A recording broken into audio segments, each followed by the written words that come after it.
Assalamualaikum warahmatullahi wabarakatuh.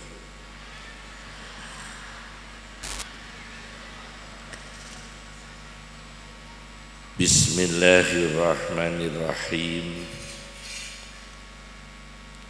Alhamdulillahi rabbil alamin. Wassalatu wassalam ala sayyidina wa habibina wa syafi'ina Muhammadin wa ala alihi wa ashabihi ajma'in, amma ba'd. Yang kami hormati segenap para kiai, para ulama, Bapak Bupati atau yang wakili yang saya hormati, seluruh jajaran pengurus NU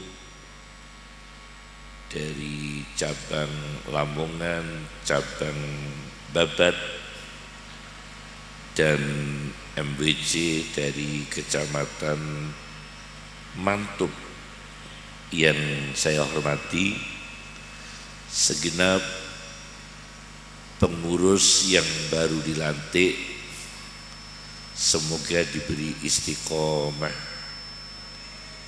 diberi semangat menjalankan amanah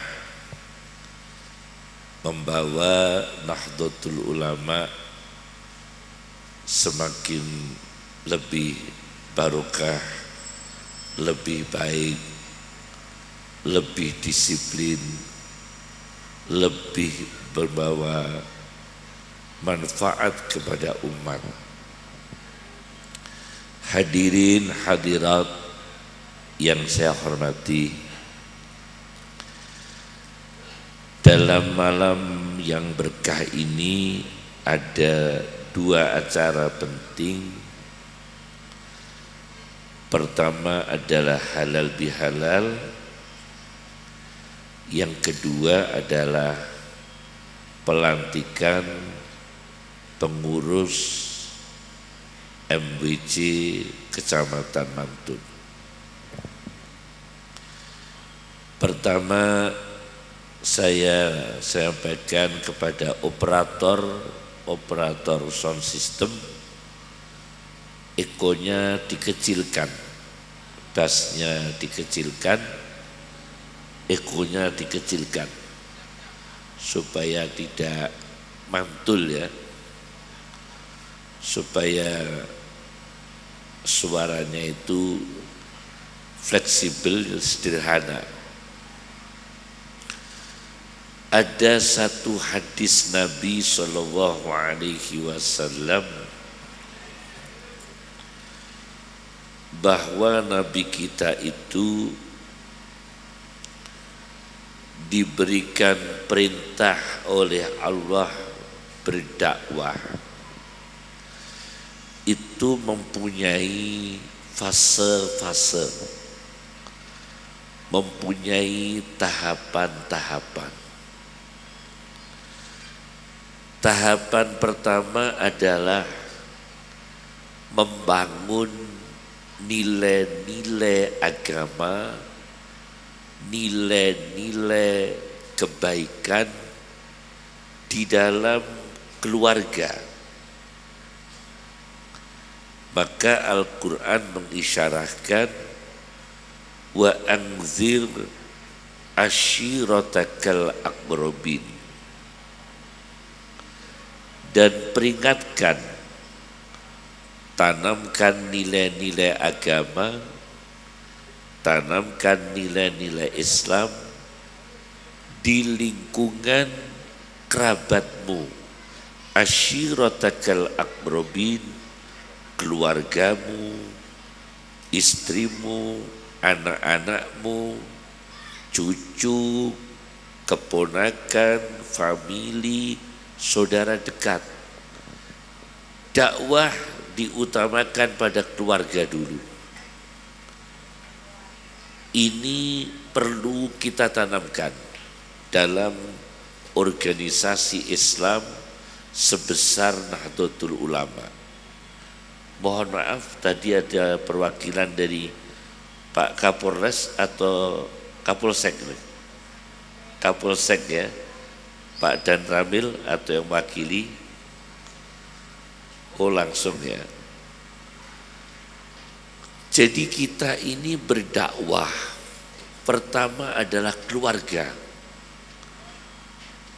Keluarga pengurus MBC ditanamkan dulu nilai-nilai ahli sunnah, amalan sunnah, doktrin sunnah, cinta kedamaian, cinta disiplin, cinta kebersihan, cinta ilmu, cinta ibadah. Tanamkan dulu pada keluarga pengurus-pengurus Nahdlatul Ulama. Ini namanya teori wa anzir ashiratakal aqrabin. Yang kedua adalah orang yang dekat sekitar kita. Al-Quran bicara ummal qura wa man haulaha. Peringatkan, tanamkan, dakwai ummal qura, ibu kampung daerahnya sendiri, kampung Mantub sendiri, kecamatan sendiri, desanya sendiri, kabupatennya sendiri. Tanamkan nilai-nilai Islam, berpakaian secara Islam, berbisnis secara Islam, berbicara secara Islam, kesantunan, berbudi luhur, tolong menolong, kemanusiaan yang ditanamkan Rasulullah SAW. Tanamkan pada lingkungan kita, tetangga kita, warga desa kita, kecamatan kita, kabupaten kita, kemudian waman haulaha dan sekitarnya, ekspansi dakwah namanya, dan sekitarnya, yaitu Gresik. Dakwah kita bisa masuk ke Gresik, Gresik dakwahnya bisa masuk ke Lamongan, ilmu tentang sunnah dari Lamongan dibawa ke Gresik, penanaman ahli sunnah dari Gresik dibawa ke Lamongan. Ini kemudian terjadi interaksi ilmu, interaksi namanya al-ma'arif al-islamiyah, pengetahuan Islam, dan itu dirintis cara berorganisasi para pendiri-pendiri Nahdlatul Ulama. Diawali dari keluarga, kemudian desanya, kemudian daerah sekitarnya, kemudian membesar menjadi se-Indonesia, bahkan bisa ke mancanegara. Itu cara embrio organisasi Islam yang ditanamkan oleh Hadratus Syekh Muhammad Hashim Asy'ari rahimahullah. Karenanya orang itu menanamkan dakwah itu ada 3 poin. Satu adalah namanya adalah akidah. Akidah, keyakinan. Nahdlatul Ulama punya akidah. Akidahnya tentu akidah yang berhaluan ahli sunnah wal jamaah. Saya tanya, selain yang Anda ketahui tentang akidah ahli sunnah wal jamaah, akidah ahli sunnah wal jamaah itu bukan hanya kita mempercayai, meyakini Asy'ari dan Maturidi, akidahnya Imam Asy'ari, akidahnya Imam Maturidi. Tapi lebih dari itu adalah perwujudan, manifestasi, perwujudan sebagai orang-orang Sunni. Bagaimana orang Sunni? Misalnya begini, saudara misalnya sholat, di depan masih kosong, kita di belakang. Padahal di depan masih ada tempat, kita di belakang. Itu bukan menunjukkan Sunni. Kalau betul-betul Sunni, pasti dia mengisi tempat yang kosong. Itu tradisi yang sebenarnya ahli sunnah wal jamaah. Berakidah ahli sunnah, makan jangan tangan kiri. Betul itu, saestu. Imam Ghazali pernah cerita di dalam kitab Ihya Ulumuddin, ada orang sombong disuruh Rasulullah makan tangan kanan, makan dengan tangan kanan, dia sombong tidak mau. Hei orang, makanlah dengan tangan kanan. Dia jawab, tidak bisa Rasulullah, saya pakai tangan kiri. Hei, makan tangan kanan. Tidak mau Rasulullah, saya pakai tangan kiri. Tangan kananmu lumpuh. Akhirnya lumpuh, langsung lumpuh, karena tidak tata krama dengan Rasulullah Sallallahu Alaihi Wasallam. Nah, itu juga menunjukkan ahli sunnah wal jamaah. Misalnya lagi, akidah ahli sunnah wal jamaah, cinta pada ulama. Cinta pada ulama itu tidak mudah, karena saya berikan contoh Rais Am NU kita yang terlama, termasuk terlama, Kiai Haji Sahal Mahfud. Itu Rais Am NU 3 periode kalau nggak salah, 3 periode.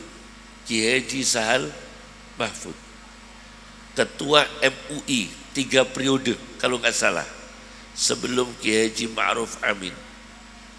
Beliau itu dengan saya Pak Le, beliau adik kandung ibu saya.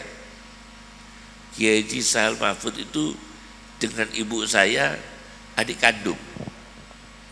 Jadi kalau saya manggil Pak Le, adik kandung. Itu beliau cerita ke saya, kalau pas puasa Ramadan, cerita ke saya pribadi, bincang 2 orang, karena saya keponakannya. Aku kuyum nek poso Ramadan nikmat banget, sebab aku iso khatam Quran. Karena sehari-hari beliau sibuk memikirkan organisasi, memikirkan bangsa, memikirkan Nahdlatul Ulama, memikirkan Majelis Ulama, memikirkan umat Islam, memikirkan negara. Sampai beliau cerita ke saya, nikmati nek poso Ramadan yuk iso khatam Quran. Berarti beliau merindukan, kangen hubungan dengan Allah Subhanahu wa ta'ala, kangen dengan hubungan dengan Allah Subhanahu wa ta'ala. Maka saya tanya pada pengurus Nahdlatul Ulama, baca Quran dengan pegang HP lebih lama mana? Melihat Al-Quran dengan melihat WA lebih sering mana? Nah ini, membaca kandungan Al-Quran dengan melihat status orang lebih sering mana? Lah ini kalau ciri ahli sunnah, dia lebih sering baca Qur'annya, lebih sering ilmunya. Jadi pertama akidah, dua ibadah. Yang ketiga adalah muamalah. Muamalah ini adalah hubungan sesama manusia, antara manusia muslim dengan muslim, muslim dengan non muslim, ulama dengan umara, antara orang awam dan orang-orang ulama, antara masyarakat berilmu dengan masyarakat tidak berilmu, interaksi dalam berbisnis, utang piutang dan sebagainya. Itu muamalah. Itu pun harus ditanamkan ahli sunnah wal jamaah. Misalnya ada orang tidak pernah sholat, tapi kalau bayar hutang tepat waktu. Yang satu ngimami sholat, guru madrasah, kalau hutang nggak pernah bayar. Baik mana?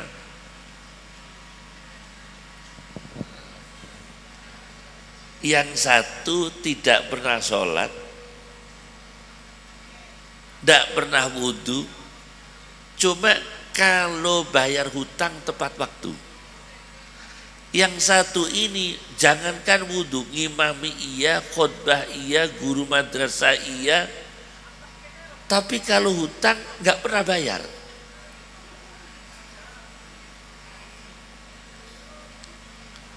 Mana yang baik sama buruknya?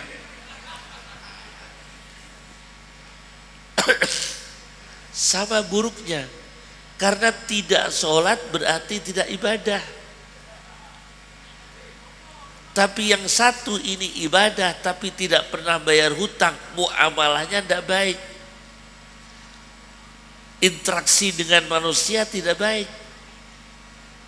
Hubungan sesama manusia tidak baik.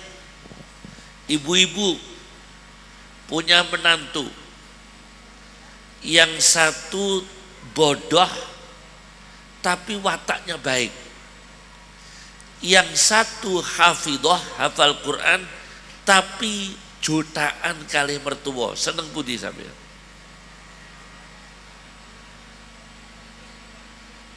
Saya tanya, jenengan gadah mantu bodoh tapi kali mertua niku sae hormat, sijine niki apal Quran, sidik-sidik geger karo mertua. Jenengan sing dadi mertua seneng pundi? Duh, seneng sing bodoh. Ini yang repot. Karena yang satu ini ibadah dengan Qur'annya, tetapi muamalahnya tidak bagus. Interaksi sesama manusianya tidak bagus. Lulus dia ibadah, tidak lulus dalam berinteraksi sesama manusia. Maka Masya Allah, saya ini ingat Nabi Ibrahim. Nabi Ibrahim itu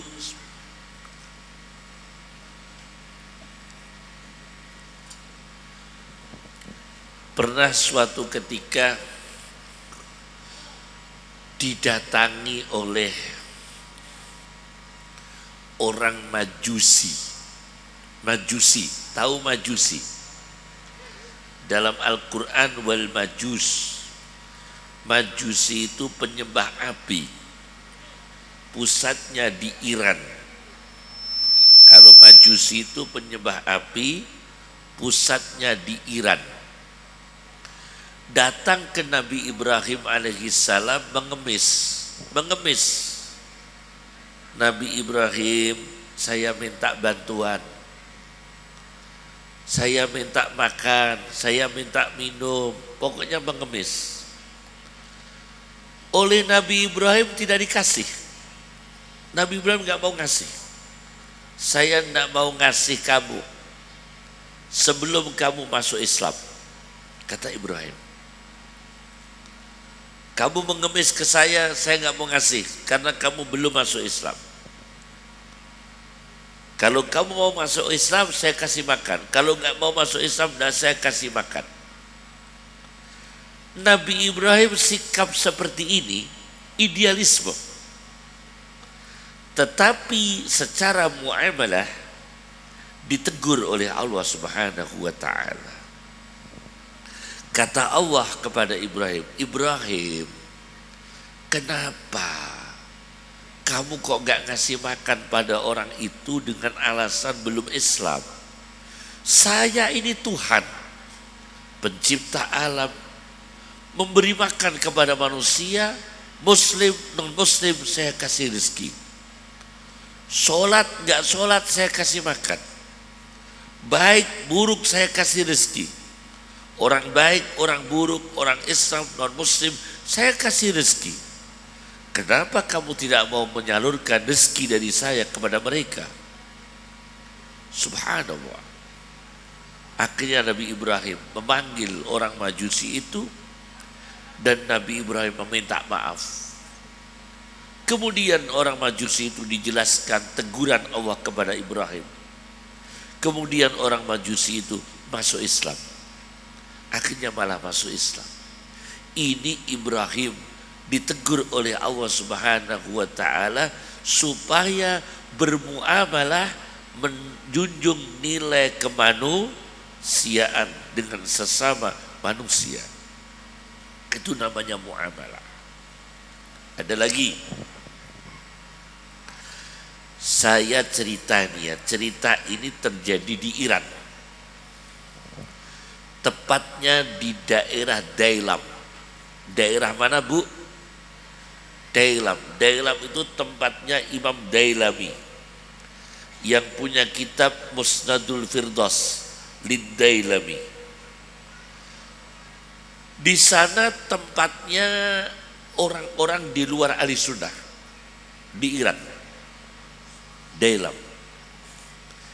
Di situ ada mutin. Tahu mutin? Ada mutin di sini. Mutin itu yang memandikan mayit. Sama. Di sini apa namanya? Mutin ya.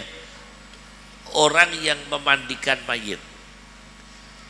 Di daerah Iran itu ada mutin yang punya komitmen, saya tidak mau memandikan mayit yang bukan ahli sunnah. Ada begitu.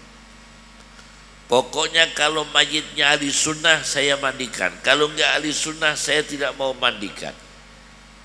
Suatu ketika dia diundang mayit di daerah Dailam. Untuk memandikan mayit di daerah Dailam, wilayah bukan ahli sunnah. Mutin itu datang terpaksa, asalnya enggak mau. Saya tidak mau. Karena ini mayit di kampung orang-orang yang bukan ahli sunnah. Akhirnya mudinya datang, menolak, nggak mau mandikan. Tetap saya nggak mau, meskipun saya datang ke sini mayitnya di depan saya tidak mau. Karena saya tetap khusus mutin ahli sunnah, mutin aswaja yang baru dilantik tadi itu. Khusus mutin aswaja. Kalau tidak aswaja, saya tidak mau mandikan. Akhirnya dia mungkur keluar, mayitnya berdiri. Mayitnya berdiri, manggil-manggil mudinya, Mbah Mudin, saya ini ahli sunnah. Mudinya berpaling, loh iya, kamu ahli sunnah? Iya, saya ahli sunnah. Kalau begitu saya mau mandikan. Akhirnya mayitnya itu mati lagi. Terus akhirnya sepakat mudinya mau mandikan. Kemudian mayitnya yang berdiri tadi kembali mati. Itu pernah terjadi. Yakni ini orang punya idealisme khusus memandikan ahli sunnah. Tapi kita enggak.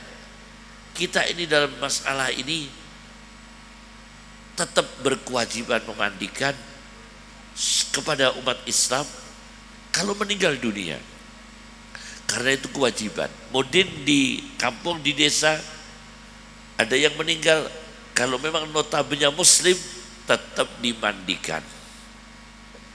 Meskipun orangnya rapotnya baik atau enggak baik, merah atau enggak merah, tetap dimandikan karena sebagai orang muslim.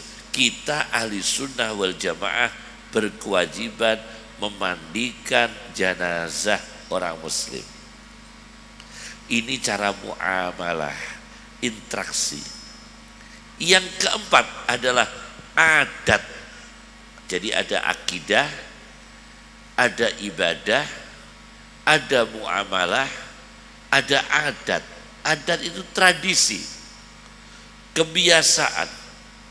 Nah, adat inilah diantaranya adalah halal bihalal.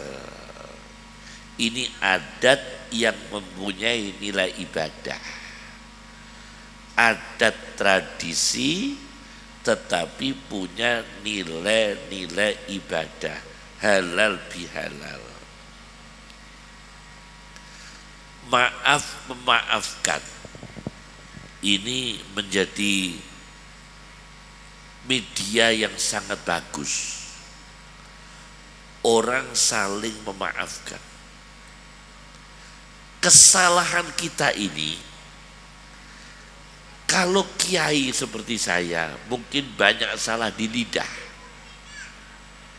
Maka kemarin selama Idul Fitri sampai sekarang ini kami tetap insya Allah mengucapkan permohonan maaf apabila di dalam tutur kata kami baik sikap maupun redaksi yang saya sampaikan di media elektronik, media sosial ada yang tidak berkenan, kami secara pribadi mohon maaf. Minal aidin wal faizin. Itu wajib. Itu karena kiai beresiko. Resikonya adalah lidah. Kemudian orang yang sering berdebat di WA, sering hujat menghujat lewat TikTok, lewat Facebook, apa ini dosanya? Mimma katabat aidihim. Dosanya adalah tangan. Tangannya ini sering nulis yang menyakitkan orang. Lewat WA, lewat Facebook, status. Ada seorang ibu statusnya begini. Laki-laki Fir'aun. Berarti ini sedang marah dengan suaminya. Suaminya disamakan Fir'aun.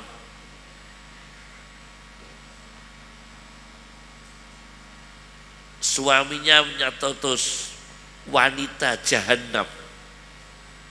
Ini berarti suaminya baru bertengkar dengan istrinya. Itu kan dosa terus. Nyetatus yang buruk itu kan dosa terus. Apalagi yang buka media untuk mencari rating sebanyak-banyaknya dari hasil YouTube. Kemudian dia seolah-olah komentator dengan membuka aib sana, aib sini. Memberikan komentar aibnya sana, aibnya sini. Dosa, dia akumulasi. Dia akumulasi dosa. Menumpuk dosa. Wailul likulli humazatil lumazah. Apa arti wailul likulli humazatil lumazah? Celaka bagi orang yang suka likulli humazah, ghibah, suka menggunjing, lumazah, suka mencela, suka menghujat dengan tangannya, dengan Facebooknya, dengan WhatsAppnya, dengan media-media yang lain. Dia akumulasi terus dosa-dosa itu. Dengan lidahnya, subhanallah, ini sangat luar biasa, tidak disadari oleh manusia. Oleh karena itu saya memohon kepada kader-kader Nahdlatul Ulama untuk membiasakan, mentradisikan seluruh organ kita dari kepala sampai kaki, tradisikan yang bermanfaat dan beradab. Bermanfaat dan beradab. Jangan buka aib sesama kita. Jangan buka aib sesama pengurus. Jangan buka aib sesama muslim. Cocok, tidak cocok, jangan dibuka. Karena itu tidak dibenarkan oleh Rasulullah SAW. Iman sekali. Inilah yang saya sampaikan sebagai pembuka. Saya belum pidato, baru pembukaan. Amma ba'du. Saya belum pidato ini, baru pembukaan ya. Sebagai prolog, sebagai pengantar antara Nahdlatul Ulama sampai nilai-nilai ahli sunnah wal jamaah. Di dalam Al-Quran, anak laki-laki, gulam itu anak laki-laki, disebut 11 kali. Berapa kali? Gulam 11 kali. Gulamaini dengan bentuk tasniyah 1 kali. Kemudian ghilman itu 1 kali. Gulam 11 kali, gulamaini 1 kali, ghilman 1 kali. Di situ Al-Quran ada ayat gulamin alim, gulamin khalim, gulaman zakiyah. Nah ini ada gulamin alim, anak laki-laki yang berilmu, ansor yang berilmu, IPPNU yang berilmu, IBNU yang berilmu, pengurus Aswaja yang berilmu, MWC yang berilmu, Syuriah yang berilmu, Tanfidiyah yang berilmu, dengan berbagai disiplin ilmu. Bukan semua kitab kuning, bukan, karena keahlian orang berbeda-beda dan disatukan menjadi kemanfaatan yang luas. Tidak semua ahli kitab kuning, karena di dalam Al-Quran ada orang yang profesinya penyelam. Al-Quran menyebut Khawas itu penyelam. Di dalam Al-Quran ada orang yang profesinya adalah pengajar, guru. Al-Quran menyebut pengajar, walakin kunu rabbaniyina bima kuntum tu'allimuna al-kitaba wa bima kuntum tadrusun. Rabbaniyin, pengajar. Ada dalam Al-Quran yang profesinya adalah tentara. Dalam Al-Quran, wa ma ya'lamu junuda rabbika illahu, tentara. Junud, tentara. Ada dalam Al-Quran yang profesinya adalah sekretaris, administrasi. Wala ya'ba katibun ayyaktuba kama 'allamahu Allahu falyaktub. Katib, bendahara, administrasi, TU. Wala ya'ba katibun ayyaktuba kama 'allamahu Allahu falyaktub. Itu profesi, sekretaris, administrasi. Jadi dalam Al-Quran hanya ada administrasi. Ada yang profesinya ulama, innama yakhsyallaha min ibadihil ulama. Ada yang profesinya adalah pedagang. Dalam Al-Quran orang yang profesinya pedagang. Ada orang yang profesinya itu bahkan orang yang secara ekonomi sangat minus. Dalam Al-Quran disebut ada orang fakir, ada orang miskin, ada pengemis. Level-level manusia yang bawah disebut dalam Al-Quran, lil fuqara'i wal masakin, sailin, pengemis. Itu semua disebut dalam Al-Quran. Yakni Allah membuat dengan sengaja bahwa hambanya itu ada yang diciptakan miskin, ada yang diciptakan fakir, ada yang diciptakan bodoh, ada yang diciptakan berilmu.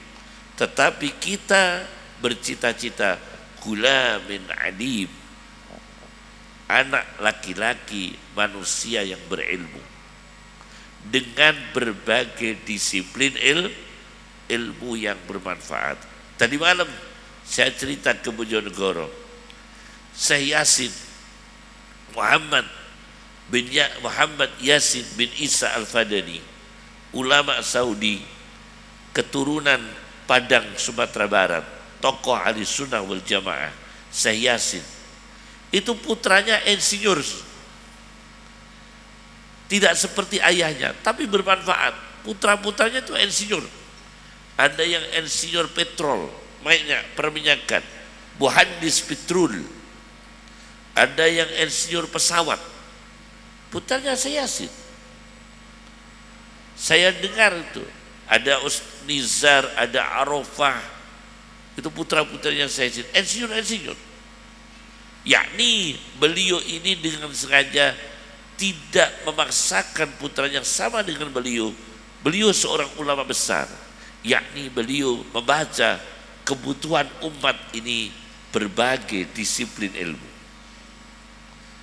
Ini satu. Yang kedua, gulamin hadim, menjadi manusia yang lapang hati. Menjadi pengurus NU harus sabar. Paidone kathah. Kapunten nggih. Wong mimpin ziarah Wali Songo diopahi 300.000 gratis bise. Ngoten niku sing rombongan marem sedaya apa ana sing maido? Kathah sing maido. Mengko dipaido tahlile kedawan. Nggih napa mboten? Sing mimpin ziarah Wali Songo niku dipaido tahlile kedawan. Engko nek tahlile cekak dipaido gak patek iso ngaji. Engko nek kaken ziarah ketuwen dipaido gak sempet blonjo. Lagi engko nek blonjone kesuwen dipaido ziarahe kurang. Tiang dados pembimbing haji ya gak mungkin gak dipaido. Pasti ada orang yang paido. Maka ada dua, mau itu hasanah, ada maido nur kasanah. Ada dua macam. Ada mau itu hasanah, ada maido nur kasanah. Nah, itu membutuhkan lapang hati. Gulamin hadim, anak laki-laki yang lapang hati. Jadi ustadz yang sabar ya, guru madrasah yang sabar, ngimami sing sabar. Kula tak cerita nggih. Niki fakta lho nggih. Ana wong khotbah geger karo sing salat iktikaf teng daerah kula. Ceritane ana tiyang khotbah, sedang khotbah, datanglah seorang laki-laki mau sholat Jumat. Sebelum sholat Jumat tapi sudah ada khotbah, dia sholat tahiyatul masjid, bukan iktikaf. Saya ralat, sholat apa? Tahiyatul masjid. Sing khotbah tersinggung sebab teko-teko gak ngrungokno khotbah kok malah sholat tahiyatul masjid. Sing khotbah niki tersinggung. Jadi wong khotbah, ada orang datang sholat tahiyatul masjid, dia tersinggung, gak dengarkan khutbah saya. Nah, tersinggung itu diutarakan dalam khutbah. Kalau ada khutbah Jumat, datang gak dengarkan khutbah, malah sholat tahiyatul masjid, sikile jempor gak dapat pahala. Akhirnya yang sholat tahiyatul masjid marah, Pak. Marah, tanya-tanya ke kiai, tanya ke Mbah Maimun, ke Kiai Hamid Baidowi, Lasem, ke saya, 3. Dia datang ke Mbah Maimun sarang, tanyanya begini, Mbah Maimun badhe tanglet, nek ana wong khotbah wonten tiyang salat tahiyatul masjid dilarang napa mboten, Mbah? Yo gak, Jo, gak popo. Lah ternyata kan gak dilarang memang. Sampun, Mbah, pamit, Mbah. Pun pamit. Pokoknya sepenting jawabannya Mbah Maimun gak dilarang. Terus ke rumah Ki Hamid Baidowi. Mbah Hamid Baidowi di Lasem, iparnya Mbah Maimun. Garwa Mbah Maimun itu kan Lasem, istrinya Mbah Maimun sana kan Lasem. Yang pertama, Yai, nek ana wong khotbah kula salat tahiyatul masjid haram napa mboten, Yai? Oh gak apa-apa. Alhamdulillah, cekap Yai, cekap. Moro teng griya kula mun ping kalih Yai, Mbah Mun kalih Mbah Hamid Baidowi mboten napa-napa. Kantun jenengan iki Gus, niki kula salat tahiyatul masjid ana wong khotbah terus pundi menurut jenengan? Yo gak apa-apa tapi aja suwe-suwe, aku muni ngono. Yo gak apa-apa tapi aja suwe-suwe. Ben wonge piye? Pun wonge mulai. Akhirnya orang ini ngancam, Pak. Sok nek ana khotbah meneh wong iku, saya akan sholat di depannya. Tahiyatul masjid terpanjang sedunia. Ini terjadi, Pak. Akhirnya Ustadz tadi yang gak sabaran mau, ya mungkin MBC ini. Ustadz yang khutbah tadi ya mungkin juga MBC, mungkin ya, mungkin sekali ya kalau di daerah ya mungkin MBC. Akhirnya dia khutbah, orang itu datang di depannya langsung. Mulai khutbah pertama dia sholat tahiyatul masjid, gak selesai sampai khutbah selesai. Mana sih sing khutbah? Bayangkan, podo ra genahe. Ini pernah terjadi karena apa? Gak sabaran. Termasuk gak sabaran. Ini saya terangkan. Ojo sampai iren-irenan nggih antara pengurus kali pengurus. Rukun umpama gak cocok pribadi, tetap ini kita bangun organisasi dengan baik. Ini kita ibadah dengan baik. Pribadi-pribadi, tapi gak usah dibawa. Maka betul, jangan sampai suasana apapun, baik itu urusan individu, urusan lembaga, urusan organisasi, urusan politik, urusan yayasan, jangan sampai menghambat perjuangan untuk meneruskan cita-cita Rasulullah Sallallahu Alaihi Wasallam. Katen nggih. Ojo terus purik, gak dikongkon kepala madrasah, purik nggih madrasah dhewe. Kadang-kadang lak wonten nggih ora dikon khotbah ngalih masjid. Iki repot. Terus adat kebiasaan. Dah. Jadi yang pertama gulamin alim, kedua gulamin halim, yang ketiga gulaman zakiyah dalam Al-Quran. Gulaman zakiyah, anak laki-laki yang bersih. Gulaman zakiyah, anak laki-laki yang bersih, kecil sudah ulama, Dulu itu siapa yang termuda, ulama-ulama Nahdlatul Ulama yang termuda, yang gulaman sekian, gulamin alim, gulamin halim. Itu kan tetangga, mohon maaf ini saking syukur saya, itu kan orang Lasem semua. Dari Kiai Haji Mahfud Siddiq itu Lasem. Jadi Siddiq itu orang Lasem, tapi hijrah ke Jember melahirkan Mahfud Siddiq, Abdullah Siddiq, PBNU itu. Terus Rois Am NU Ahmad Siddiq, itu Lasem. Ayahnya namanya Siddiq, itu orang Lasem. Dengan saya beda desa.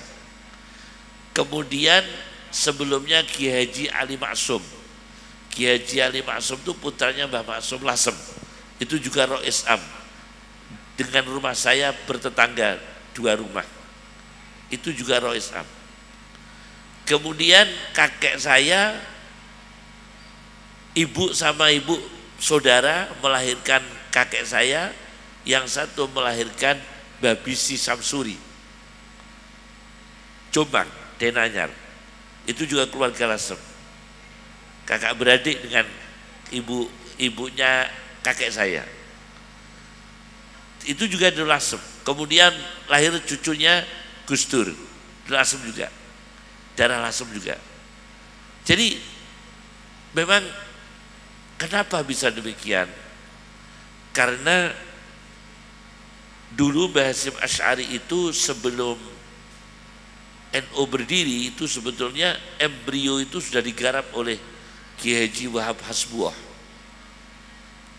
Dan Kiai Haji Wahab Hasbuah itu termasuk pernah mengaji pada kakek saya, namanya Khalil. Kalau di dokumen Nahdlatul Ulama, pendiri NU itu ada Kiai Haji Masyhuri Lasem, itu kakek saya. Di dokumen NU yang kuno tuh, kemarin tersebar tuh ya, itu Kiai Haji Masyhuri Lasem, itu kakek saya, bapaknya bapak saya. Jadi dulu itu udah semangat, dan orang dulu Pak di NU itu Masya Allah torok, boten golek bati Pak, torok, ngerti torok? Napa cara ngriki niku? Nyuwun sewu, sampai panjenengan kangge agama karo mantokno anak urune kathah pundi? Panjenengan nyumbang kangge agama perjuangan karo ngetokno duit untuk menikahkan anaknya, biayane kathah pundi?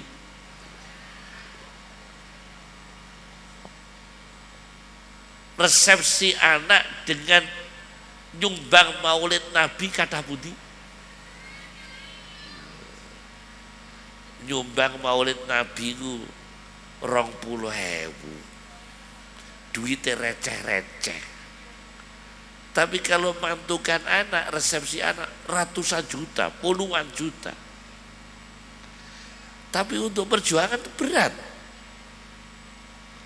Kesadaran itu berat. Kenapa? Ya itu namanya anania, egoisme. Memang orang, kata Al-Quran itu tipologi. Al-Quran mengatakan tipologi. Wa ukhdiratil anfusus syuh. Tipologi manusia itu memang emanan kalau bukan untuk dirinya. Wa ukhdiratil anfusus syuh. As-syuh itu syiddatul bukhli, bangetnya medit. Untuk menyumbang manfaat untuk banyak orang itu berat. Tapi kalau untuk dirinya berapapun itu ringan. Tapi untuk perjuangan berat. Wis ngoniku sampeyan kula nggih ngoten niku, nggih mboten. Nggih nyuwun sewu sak penguruse ya ngono kadang. Nggih mboten nggih. Abot. Kalau untuk dirinya itu memang ringan, berapapun ringan untuk kita ya. Tapi kalau dimanfaatkan orang lain berat. Wa ukhdiratil anfusus syuh. itu tidak menunjukkan gulaman sekia, orang yang bersih. Bahkan menjadi pengurus NU, menjadi warga Nahdlatul Ulama, gulaman sekian, laki-laki yang bersih, manusia yang bersih. Bersih apa? Hatinya. Jangan ada dendam. Gini kis mulai soalnya sitok melok Ganjar, sitok melok Anies, sitok melok Prabowo. Sangat mungkin ini. Gini mboten. Lah iya. Dewe nek tukang suwuk sing gak ahli sunah iku ngeten. Nek sing njaluk donga ngekeki dhuwit akeh, dongane dawa. Tapi nek teko-teko monggo gula 2 kilo, dikeki donga bismika Allahumma ahya wa bismika amut. Soale nggawa gula mok 2 kilo. Jadi kita ini jangan sampai bersihkan hati kita. Sangat mungkin itu karena manusia sangat mungkin. Al-Quran bicara wala yazaluna mukhtalifin, tidak berhenti manusia itu berbeda-beda, illa marrahima rabbuk, kecuali yang diberikan rahmah oleh Allah, yakni menanamkan kesadaran akan adanya perbedaan, menanamkan perdamaian di tengah-tengah perbedaan. Kalau menghilangkan perbedaan, sulit. Warga NU sebanyak ini ke Ganjar semua, sulit. Ke Prabowo semua sulit, ke Anies semua sulit, tidak mungkin. Insya Allah nggak mungkin, ya kan? Tidak mungkin, pasti campur-campur. Wala yazaluna mukhtalifin. Kadang-kadang satu rumah berbeda-beda. Ada yang lagi begini, nyalon DPR, sing nyalon telu sak desane ngedum duit kabeh misalnya, tapi jangan sampai terjadi. Ditompo kabeh karo wonge. Sing anake kon nyoblos iki, bojone kon nyoblos iki, sing putune kon nyoblos iki, ditompo kabeh. Ini sebetulnya juga tidak baik sebetulnya seperti ini. Ini bukan hanya makruh mughalladah, bisa haram muntahal jumuk. Bukan makruh mughalladah, bisa haram muntahal apa? Muntahal jumuk. Karena kalau menurut Roma Irama ini disebut terlalu. Ya kan, disebut apa? Terlalu kan ya. Jangan ya, kita harus jagalah. Kita jaga, marwah itu dijaga. Marwah ulama, marwah orang berilmu dijaga. Yang terakhir, gulaman zakian sudah, gulamin alim sudah, gulamin halim sudah. Yang terakhir adalah Al-Quran bicara ansor. Ada man ansori ilallah, ada ansorwah, ada ansori ilallah, ada ansorwah. Ansorwah, pembela agama Allah. Ansori ilallah, pembela figur kebenaran, figur keadilan. Dalam hal ini Isa alaihissalam, dalam hal ini Rasulullah, dalam hal ini ulama yang saleh dibantu untuk membawa umat ilallah, menuju jalan Allah. Dibantu para kiai, dibantu para ulama untuk membimbing manusia di jalan Allah. Jangan ada pertikaian. Di dalam NU sendiri baru metode Qur'annya saja ada amsilati, ada kiroati, ada ikro, ada yambu'a, ada nahdiyah, ada apa lagi? Umi, ada umi. Lo itu ngoniku nek gak atine kuat iso tukaran. Padahal kan gak perlu tukaran itu. Kok bisa? Padahal tuh baik-baik loh itu. Qiraatiyah baik, Yambu'a juga bagus, Nahdiyah juga bagus, teori-teori itu juga bagus semua, saling melengkapi, saling menyempurnakan. Lho ngono iku ya iso royokan dhewe-dhewe kok. Gitu apa mboten? Iso royokan dhewe-dhewe. Lah iki lho sing jenenge sing nyebabno ruwet yang ngene iku. Wala yazaluna mukhtalifina illa man rahima rabbuk. Maka halal bihalal kita tanamkan apa? Ansari ilallah. Yang penting kita menolong para ulama menuju jalan Allah. Sing kiroati, yang yambu'a, nahdiyah, jalan semua. Jalan semua. Itu menuju jalan Allah. Ada yang thariqah Syadiliyah, ada yang thariqah apa itu Qadiriyah, ada yang Naqsyabandiyah. Silakan. Semua menuju jalan Allah. Ini penting sekali. Oleh karena itu, mumpung kita bertemu dalam halal bihalal, kita tanamkan itu.